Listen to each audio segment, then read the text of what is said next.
There's no one better than her to be telling us how to be ruling this universe. I'm talking about Lara Dutta. Did you like the way I did that? Yeah, but the universe is a pretty large, vast space to rule. And you have ruled it. Oh, I try my best. At the core, the job of holding the responsibility and the title for that year, especially when, you know, India was not winning too many international pageants. Today, I think it's paved a way for a lot of young women. At that time, you had your own hurdles and difficulties. I'd like to talk about that. Well, I think for us, you know, to be really honest, the hurdles and the difficulties were a little different from what the girls face today. Reason being, between the years of, I think about 1992 to about the year 2000, 2001, was honestly a golden period for India when it came to pageants. You know, so we had multiple title holders. We suddenly had Indian women, you know, sort of figuring in the top 3 at international pageants. So starting as far back as Manpreet Brar and, you know, and Madhu Sapre. I mean, these are the ladies who really actually paved the way before us all. You know, and if you look at both of those girls, both Manpreet and Madhu, very strong, very individual, you know, sort of women. I remember Madhu, you know, being a Maharashtrian girl, even as a model, had a very strong accent, had very strong Maharashtrian roots, yet was totally fearless in expressing herself. Even though she had a Marathi accent when she spoke, she was not deterred by it. You know, she didn't care if anybody thought that it was the right, you know, sort of pronunciation or the right grammar. She just wanted to express herself. Her question and answer round, you know, went down in history as being, you know, one of the answers that were the most honest without being cliched. And to be really honest, set a trend off across international pageantry, which then allowed women to really speak their minds and be themselves. Again, Manpreet, really strong speaker, spoke beautifully on stage. So I think for us in 2000, the year that Priyanka, Dia and I kind of came around, you know, we hadn't had a Miss Universe, of course, since 1994, with Sushmita being the first ever Indian woman to win that title. So yes, there was a lot of pressure. You know, at that point of time, I was going in saying, oh my God, we haven't won in 6 years, you know. You know, it's a lot of stress for a 21-year-old going in saying, oh my God, I really, really want to do this and I hope I don't let my country down. So that was one aspect of it. The second aspect of it, of course, was, but there's been such incredible women that have come before me, so I hope I measure up, you know, and, you know, these are the women, and I think for me, those were my mentors when I went in. And this is my 7th year now with Miss Diva, and being a mentor to these incredible girls who come in from across the country. And it's kind of, for me, a little bit a form of giving back. You know, it's taking 19 years of experience now and passing it on, you know, trying to groom these girls to get it together in the short time that I have with them. But yeah, they're coming in with completely new challenges. I mean, for me, I always say this, that we never had social media when we competed. Today, the game is almost over even before it's begun. You know, so a girl's fate is actually honestly decided even before she's gotten to the international pageant. The world either loves you or they don't. You know, so I mean, for Philippines, you know, it's an incredible kind of following online, and they're very, very vocal. So for us Indians, there are lots of us, but I find that unfortunately, more people in India on social media are ready to pull somebody down than build them up. You know, so we really need to rally around our contestant, and it's not about, you know, what the girl is like. So I think, you know, we Indians, we got a little spoiled because we had so many title winners. And then we kind of thought that, oh, this is easy peasy. You just send in a pretty girl, you know, who's halfway decent. And of course, we're getting the title back. But it doesn't work like that, you know, anymore. Even on an international level, the pageant has changed so much. The requirements have changed so much that today the girls have to be armed with a completely different set of skills from the ones that we went in with. It's a different time.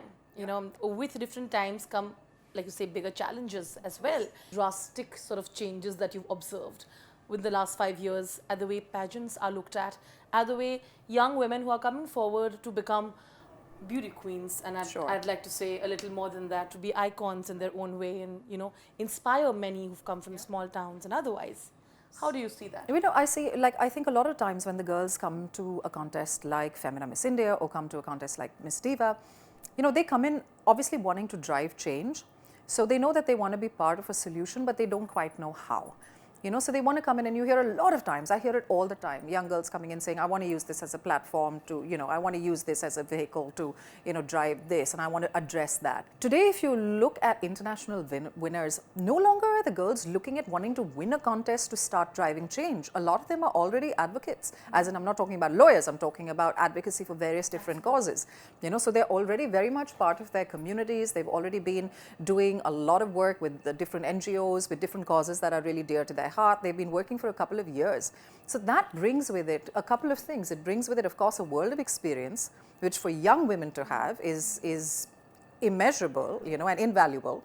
The second thing is that it brings with them a sense of empathy, a sense of understanding that you are a very small cog in the wheel, you know, and you're part of a much larger piece of machinery at work in the world, and it's not just about being a beautiful face anymore.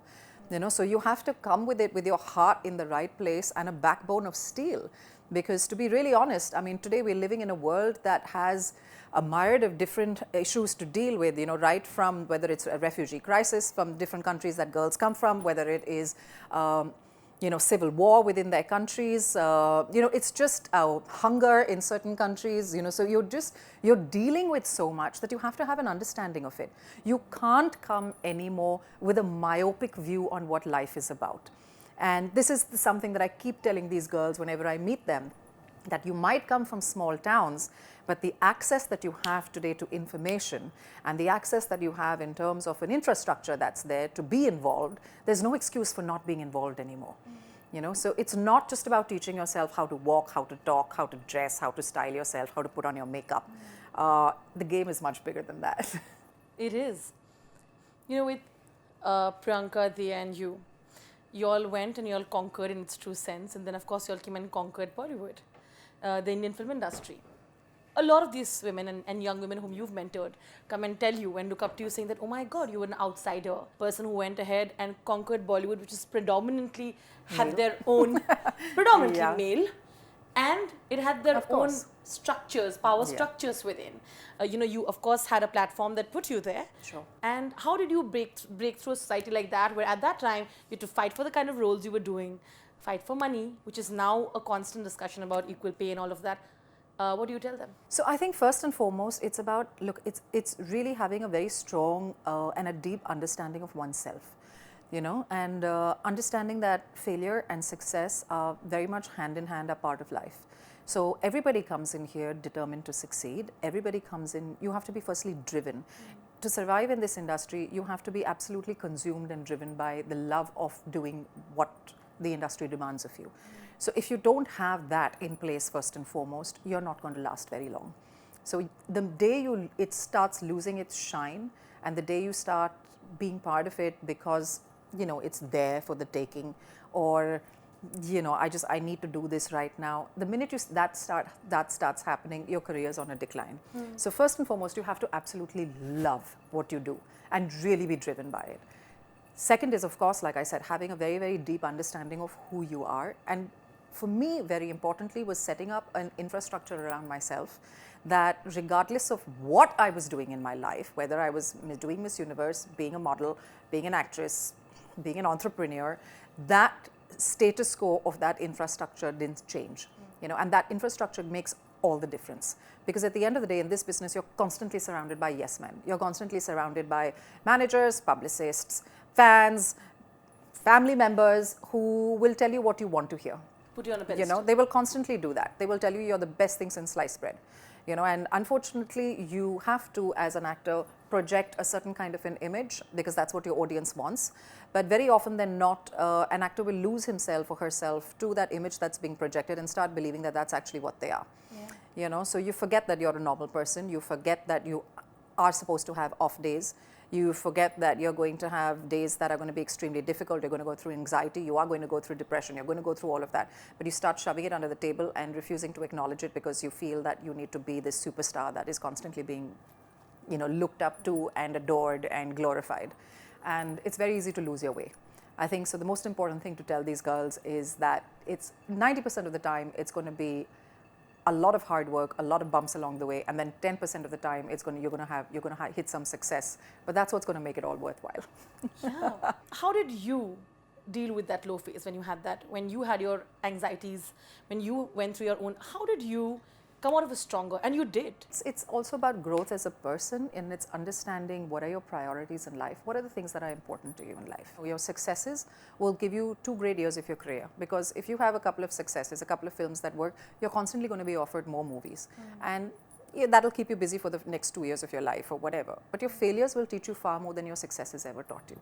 Your failures will teach you to value yourself. They'll teach you to take time out. They'll teach you to sit back and just, glean what is it that you want out of your life. What is it that you want as a person? What are the things that are important to you?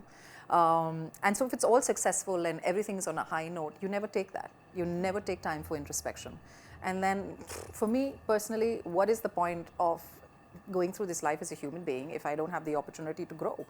And if I'm just going to be stuck in one phase that I was Miss Universe 19 years ago and I don't move forward from that, life's going to leave me behind.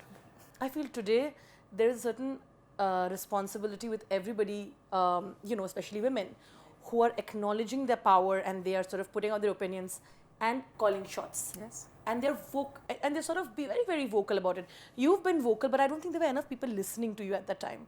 Do you think that this phase that we are in is something we hold on to, and we should, and hopefully it goes on? For sure. Look, in the last 3 years, there have been incredible conversations that have opened up on inclusion, on misogyny, on pay parity, equal pay parity, on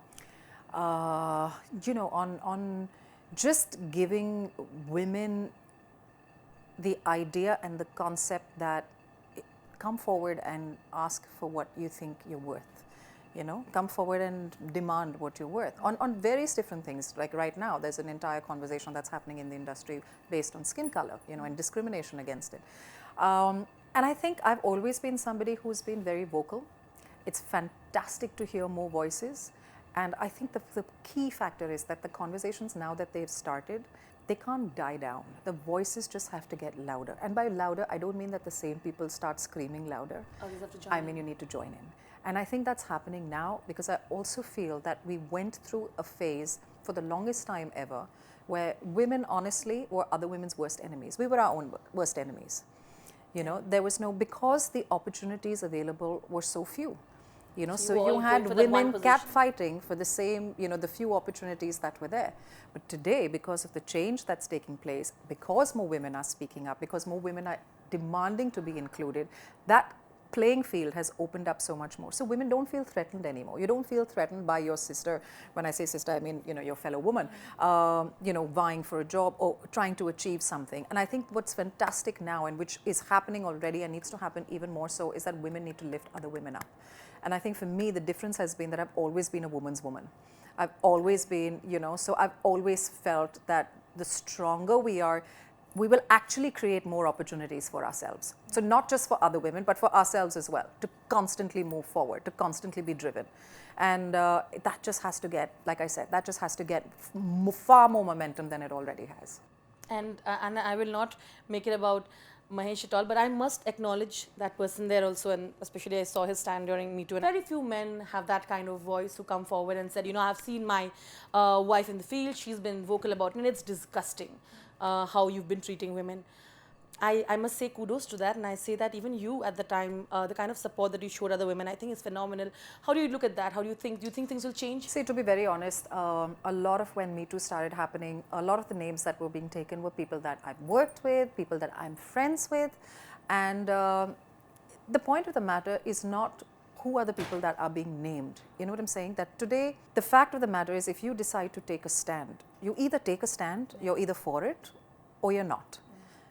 So if I am for it, regardless of what those repercussions are going to be, because I have no control over what are the names that are going to come out. Yeah. But regardless of what the repercussions are going to be, and they're bound to be repercussions, it's a small industry, it's a very close-knit industry. You either believe a woman when she says she's gone through what she's gone through, or you call her a liar. Yeah. You have two choices. So for me as a woman, I stood because of what I have seen. I can't say that I have experienced a Me Too moment in my career, but from what I have seen around me, yes, a lot of times people have said, oh, but you know, certain women have abused that, they've really taken advantage of it. Yes, possibly, yes, that has happened as well. But that does not mean that every single woman that has spoken out has been somebody that's, you know, decided to victimize herself and take advantage of a situation. So you either take a stand or you don't take a stand. And I think with Hesh and me, we have honestly nothing to lose. We're self-made people. We came from nowhere. We made whatever that we did on our own 2 feet. So it's not about standing here and pointing fingers or sitting on a high horse and pointing fingers at anybody else. But all that we ever wanted to ever say is that it's about time that women got their due, you know, that voices got heard. And that's about it. So if at the end of the day, if people are going to go running because of whatever they might feel that they're going to be called out or, you know, whatever's going to happen, that's their business. You know, at the end of the day, it's exactly the same, whether it's Me Too or whether it's the HIV/AIDS campaign, you either take a stand or you don't. You're talking about how being a mentor is difficult for you. But it's Miss Diva 2020. These young women obviously are raring to go. How do you calm their nerves? What's one thing you tell them? Because I feel all of them have come and said, you know, I'm prepared, but I'm nervous. I keep hearing that. And it's a natural thing. To be very honest, I have to tell you that the only piece of advice that I can give them, which I would say again, the lack of experience and being somebody who is very young and very new would be difficult to kind of understand. But I always tell the girls to just be in the moment. Just be in the moment. This moment in your life, if you're going to be so focused on, am I going to win? Am I going to not? Is my life going to whatever? It will pass you by, and then you won't be able to completely enjoy that experience of actually being on that stage in front of those people, holding your own, glorifying yourself for what you have achieved thus far. You know, so you have to be in the moment. You have to milk it for whatever it's worth. You have to thoroughly enjoy yourself. I mean, I remember, and I always share this with them, when I was participating at Miss Universe, it was held in Cyprus. It was the land of Aphrodite. You know, we had the contest, the entire stage was done as like shaped like this and built like this amazing amphitheater. And I still remember telling myself, I was 21 years old before I went out to compete that night. I said, you know, come what may, whatever the end result is going to be, whether India wins or doesn't win, I'm going to walk out there like a diva who's going to sing her last aria in an amphitheater with thousands of people watching her. I said, that's it. That's going to be my mindset. That's going to be my mentality. And I am going to stay in the moment and enjoy every minute of it. And that translates on stage. It completely transforms you. You know, people can see the difference. People can see whether you're nervous or people can see, and people saw it that night. I mean, I've had 19 years later people saying to me, you look like you were enjoying every minute of competing, you know. Yeah. And not like freaking out. No, and that was it. I really did actually enjoy it. Well, thank you so much, Lara. It's wonderful chatting with you as always, and I must say, for all the young women for Miss Diva 2020, I hope you channelize the inner Lara Dutta in you. And no, just channelize the inner goddess in you. Inner That's goddess it. I think for the fact that she went ahead and she thought that, I think you're no less than a goddess right now. So thank you once again, Lara. Lovely chatting with you. It's a pleasure. Thank you. It's a pleasure.